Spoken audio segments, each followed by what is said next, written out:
በስመ አብ ወወልድ ወመንፈስ ቅዱስ አሐዱ አምላክ አሜን። ዘበእንቲአሃ ለቤተ ክርስቲያን ተጸፋይከ በውስተ አውድ ከመ ትቀድሳ በደምከ ክቡር። ስለ ቤተ ክርስቲያን ስትል በአደባባይ በጥፊ ተመታህ፣ ክቡር በሆነው ደምህ ትቀድሳት ዘንድ። አይንተ እግዚአብሔር አባቶች፣ ካህናት፣ ወንድሞች ዲያቆናት፣ በደመ ክርስቶስ የተዋጃችሁ በመላው ዓለም የምትገኙ አባቶች፣ እናቶች፣ ወንድሞች፣ እህቶች እንደምን ሰነበታችሁ? እንኳን ለኒቆዲሞስ ሳምንት በሰላም በጤና አደረሳችሁ አደረሰን። እግዚአብሔር ረድቶን ተንከባክቦን ዛሬ የኒቆዲሞስ ሰኑይ ላይ ነው ያለነው። ያ ማለት እንግዲህ ወደ ሰሙነ ሕማማት ለመግባት አንድ ሳምንት ብቻ ነው የቀረን፣ ጾመ አርባን ጾመ ኢየሱስን ለመፈጸም ማለት ነው። እግዚአብሔር ለዚህ ስላበቃን፣ እግዚአብሔር ለዚህ ስላደረሰን ስሙ ከዘላለም እስከ ዘላለም ይክበር ይመስገን። በእውነት በዚህ ሰዓትም ይህንን አብይ ጾምን በየዕለቱ አብረን ሆነን እንድንጓዝ በትጋት ስትከታተሉ የነበራችሁ ሐሳባችሁን መንፈሳዊ እግዚአብሔር ያስተማራችሁን ነገር ሪፍሌክት ስታደርጉ የነበራችሁ አበው ካህናት፣ አባቶች፣ እናቶች፣ ወንድሞች፣ እህቶች እግዚአብሔር ያክብርልኝ እላለሁ። እንዲሁም ደግሞ ቻናሉን ሰብስክራይብ በማድረግ አሁን ወደ 30 ሺህ ያህል ሰብስክራይበር አሉን። እግዚአብሔር እናመሰግናለን።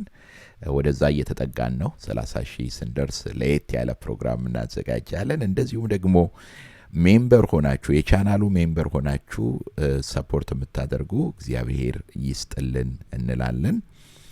ማስታወቂያ አለኝ። እግዚአብሔር ቢረዳን ብንኖር ቢያደርሰን በሰሙነ ሕማማት ላይ ከእሁድ ማታ ጀምሮ በዚህ በሎስ አንጀለስ አቆጣጠር ላይቭ ትምህርት ይኖረናል። በሰሙነ ሕማማት ውስጥ ላይቭ ትምህርት ይኖረናል። እግዚአብሔር እንዲረዳን በእውነት ሕማሙን ሞቱን እንድናስብ እግዚአብሔር እንዲረዳን ቅዱስ ፈቃዱ ይሆንልን። ምናልባት የማይኖረን አርብ ይሆናል። በተቀረ ግን እሁድ ማታ፣ ሰኞ፣ ማክሰኞ፣ ረቡዕ፣ ሐሙስ ይኖረናል። ላይቭ ፕሮግራም እናደርጋለን ማለት ነው። ስለዚህ የሰሙነ ሕማማትን ቀጠሯችሁን በደንብ እንድትይዙ በእግዚአብሔር ስም አሳስባችኋለሁኝ። ዛሬ ቅዱስ ያሬድ እጅግ በጣም የተወደደውን በተለይ በምህላችን ሁሉ ሳይቀር የምንለውን በዚህ በጾመ ድጓው ላይ አካቶ እናገኛለን። ዘበእንቲአሃ ለቤተ ክርስቲያን እዚህ ላይ እንድናሰላስል ነው ዛሬ የምፈልገው። አጠር ያለ ቃል ቢሆንም ምክንያቱም አሁን ዛሬ በዓለ ማርያምም ነው ወርሃዊ።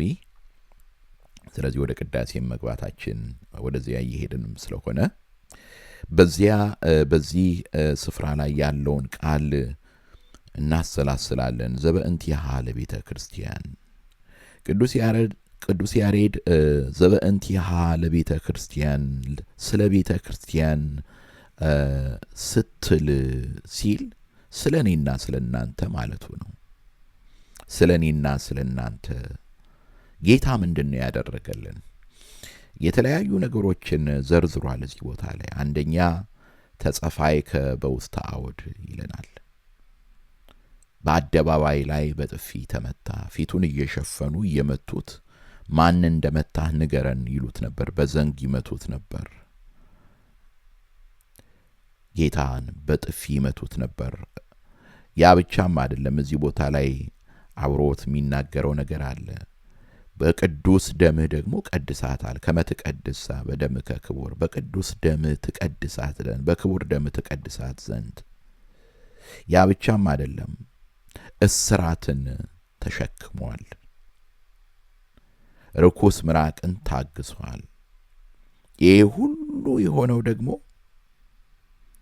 እንዛልቦ ዛበሰ በደልና ክፋት ሳይገኝበት ነው አምላካችን። ነውር ሳይገኝበት ነው። ሀዳጌ በቀል የሆነ እርሱ፣ ንጹሕ ባህሪ የሆነ እርሱ ልዑል እግዚአብሔር አምላካችን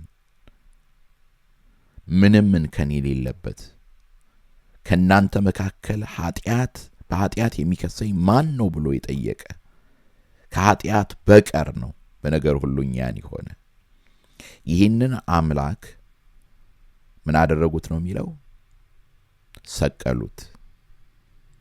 ዘአልቦ ዘአበሰ አምላክ ዲበ ዕፀ መስቀል ተሰቅለ ተቀነወ። አምላካችን በዕፀ መስቀል ላይ ተቸነከረ፣ ተሰቀለ። ይሄ ሁሉ ስለምንድን ነው የሆነው ሲባል ዘመንቲሃ ለቤተ ክርስቲያን። አሁን ዛሬ የምናየው ይሄ ነው። ጌታ ምን አድርጎልኛል ብለን የምናስብ ካለን በዚህ ዓለም ቁሳቁስ አምላካችን ለኛ ያለውን ፍቅር፣ ለኛ ያለውን ምሕረት፣ ለኛ ያለውን ቸርነት የምንለካ ካለን እግዚአብሔር አምላካችን ለኛ ያለውን ፍቅር የገለጠልን በልጁ በጌታችን በመድኃኒታችን በኢየሱስ ክርስቶስ ነው። በኤፌሶን ላይ ቅዱስ ጳውሎስ ይሄንኑ ቃል አሁን ቅዱስ ያሬድ ያብራራልንን ቃል ቅዱስ ጳውሎስ በሚገባ ገልጦልናል። ምንድነው ያለን? ቅዱስ ጳውሎስ እናንተ ባሎች ሚስቶቻችሁን ውደዱ ብሎ ሲናገር ምንድነው ያለው? ክርስቶስ ቤተ ክርስቲያንን እንደወደዳት ነው የሚለው። እድፈትና የፊት መጨማደድ እንዳይኖርባት በደሙ እንደቀደሳት ሚስቶቻችሁን ውደዱ። ኤፌሶን ምዕራፍ 5 ላይ የምናገኘው ቃል ነው። ከቁጥር 21 ጀምሮ ማየት ትችላላችሁ ያንን። እና ክርስቶስ ቤተ ክርስቲያንን ወዷታል። ክርስቶስ ቤተ ክርስቲያንን አፍቅሯታል። ማለት እኛን ወዶናል፣ እኛን አፍቅሮናል።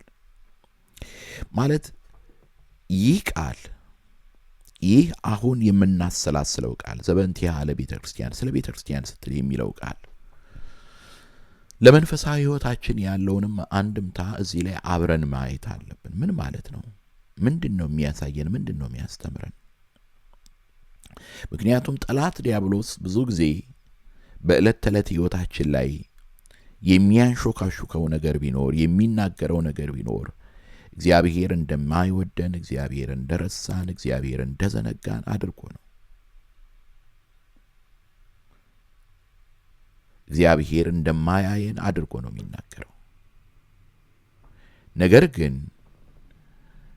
የመዳናችንን ምስጢር ስናይ፣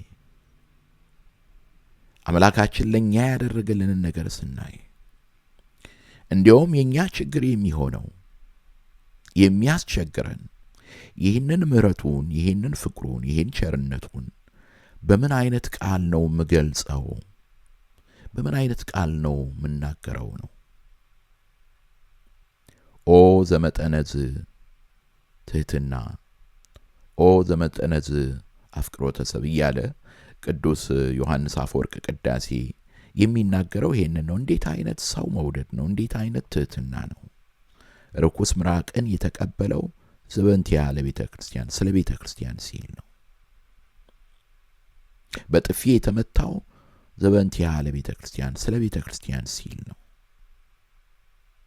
የተሰቀለው የሞተው ለቤተ ክርስቲያን ሲል ነው። ማለት ነው ስለኔና ስለናንተ ሲል ነው። ስለዚህ ዛሬ ምናልባት የእግዚአብሔር ፍቅር እውን ያልሆነልን ካለን፣ ወደ ልባችን ያልዘለቀልን ካለን ቅዱስ ያሬድ እየነገረን ያለው ነገረ መስቀሉን እንድንመለከት ነው። ነገረ መስቀሉን እንድናይ ነው። ስለዚህ መስቀሉን በፊታችሁ አስቀምጡት ነው እያለን ያለው። ስላንተ፣ ስላንቺ፣ ስለኔ አምላክ ሞቶልናል። አምላክ ተሰቅሎልናል። አምላክ የመጨረሻ ሂዩሚሊቲ የመጨረሻ ውርደትን ተቀብሎልናል። ይሄ መጀመሪያው ነው። እግዚአብሔር ምን ያህል እንደወደደን በልጁ እንድናስተውል እንድንመለከት የሚያደርግ ነው። በሁለተኛ ደረጃ ዛሬ በመከራ ላለነው ደግሞ የሚያሳስበን ነገር አለ። ዛሬ የተገፋችሁ፣ ዛሬ የተሰደባችሁ፣ ዛሬ ስማችሁ የተሰበረ፣ ዛሬ በተለያየ መንገድ በመከራ ውስጥ ያላችሁ በፊታችሁ ልታስቀምጡት የሚገባ እገሌን ወይም እገሊትን አይደለም። መከራችሁን የሚያውቅ ብቻ ሳይሆን በመከራችሁ የተካፈለ አምላክ አለላችሁ። ዘበንቲሃ ለቤተ ክርስቲያን ስለ እናንተ መከራን የተቀበለ አምላክ አለ። እንዴት እዋረዳለሁ ብለን የምንናደድ ካለን፣ እንዴት ስሜ ይሰበራል ብለን በጣም የምንናደድ ካለን፣ አዎ ሊያናደድ ይችላል። በሰው ሰውኛ አልዋሻችሁም። ነገር ግን ምን ያህል ጌታ ያንን ውርደት ያንን ተዋርዶ እንደተቀበለ ተመልከቱ። ራሱን ባዶ አደረገ፣ ራሱን ዝቅ አደረገ። አንዳንድ ጊዜ በመከራችን ውስጥ የሚጎዳን የደረሰብን ነገር አይደለም፣ ስለደረሰብን ነገር ያለን አስተያየት ነው። እንዴት ተነካው የሚለው ነው። የኢጎ ነገር የበለጠ ህመማችንን ያገነዋል። በዚህ ወቅት ራሳችንን የበለጠ እንድናይ ወደ እግረ መስቀሉ ዘንድ መሄድ ይኖርብናል። የተካዳችሁ አላችሁ፣ ጌታ ተክዷል።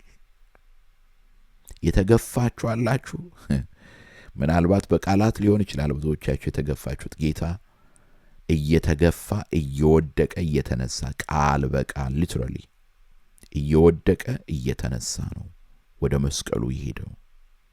ዘበንቲሃ ለቤተ ክርስቲያን ይሄ ሁሉ የሆነልን ስለኔና ስለናንተ ሲል ነው። ስለዚህ መከራችንን ከርሱ መከራ አንጻር ካላየነው እጅግ ከባድ ነው የሚሆንብን። ብቻችንን እንደቀረን፣ ዓለም ሁሉ በተቃውሞ እኛ ላይ እንደተነሳ አድርገን ነው ማሰብ የምንጀምረው እና እግዚአብሔርም እንደተወን እግዚአብሔርም እንደረሳን አድርገን ነው ማሰብ የምንጀምረው። ነገር ግን በመስቀሉ አንጻር የኛን ሕይወት የምንመለከት ከሆነ፣ በመስቀሉ አንጻር የኛን ነገር የምንመለከት ከሆነ የዛን ጊዜ የመከራችንን ትርጉም እናገኛለን። የመከራችንን ትርጉም ብቻም አይደለም፣ ከመከራችን ባሻገር ያለውን አክሊልም ማየት እንጀምራለን። ምክንያቱም ከጌታ ስቅለት በኋላ ትንሣኤ ነበርና። ስለዚህ ዛሬ በመከራ ውስጥ ያላችሁ፣ በመገፋት ውስጥ ያላችሁ ነገረ መስቀሉን በእናንተ ፊት አስቀምጡ። ዘበንቲሃ ለቤተ ክርስቲያን ስለ እናንተ፣ ስለ እኛ፣ ስለ አንተ፣ ስለ አንቺ፣ ስለ እኔ የሞተልን፣ የተተፋበት፣ በጥፊ የተመታ፣ የተዘበተበት፣ የታሰረ፣ መጨረሻ ላይም በሚገርም ሁኔታ የተሰቀለና የተቸነከረ አምላክ አለን። በሶስተኛ ደረጃ ደግሞ ስለ ክርስትናችን እንድናስብ የሚያደርገን ነው። ዛሬ ቤተ ክርስቲያን በመከራ ውስጥ ናት። ክርስቶስን ማምለክ ዋጋ የሚያስከፍል ሆኗል። ክርስቶስን ማምለክ አባቶቼ፣ እናቶቼ፣ ወንድሞቼ፣ እህቶቼ እጅግ ከባድ አስቸጋሪ ዘመን ላይ ነው ያለ ነው። ክርስቶስን ማምለክ መስቀልን መሸከም እንደሆነ ለማወቅ ከፈለጋችሁ የዛሬውን ክርስትና ማየት ነው። ብዙዎች ኢትዮጵያውያን ክርስቲያኖች ዛሬ መስቀሉን ተሸክመዋል። ስለዚህ ይሄም እንደገና ያሳየናል። ምንድን ነው ኃጢአታችን በዝቶብን ይሆን እንዲሆኑብን ይሆን የምንላለን። እርግጥ ነው በገዛ ሀገራችን እንዲህ ያለ ነገር በማየታችን በጣም እናዝናለን። ግን በኋላዬ ሊመጣ የሚወድ ቢኖር ራሱን ይካድ፣ መስቀሉንም ተሸክሞ ዕለት ዕለት ይከተለኝ ነው የሚለው። በኋላዬ የሚመጣ ቢኖር ራሱን ይካድ፣ መስቀሉንም ተሸክሞ ዕለት ዕለት ይከተለኝ። ስለዚህ ክርስትና ማለት መስቀሉን ተሸክመን መከተል ነው። የሆነ መስቀሉን ተሸከሙ ብሎ አዞ አይደለም የሄደው፣ ራሱ ተሸክሞ አሳይቶናል። ፍለጋውን ትከተሉ ዘንድ ስለናንተ ምሳሌ ትቶላችኋል ብሎናልና ጌታ ምሳሌ ትቶልናል። ምሳሌውን እንድንከተል እግዚአብሔር አምላክ ይርዳን። በእውነት ደግሞ ይህንን ጾም የበረከት ጾም እንዲያደርግልን ቅዱስ ፈቃዱ ይሁንልን። አሜን። እንደገና ማሳሰቢያ እናገራለሁኝ። የሰሙነ ሕማማት ላይ በተከታታይ ከእሁድ ማታ ከሆሳዕና ማታ ጀምሮ ላይቭ ፕሮግራም ይኖረናል። እግዚአብሔር ሁላችንንም ይርዳን። አሜን።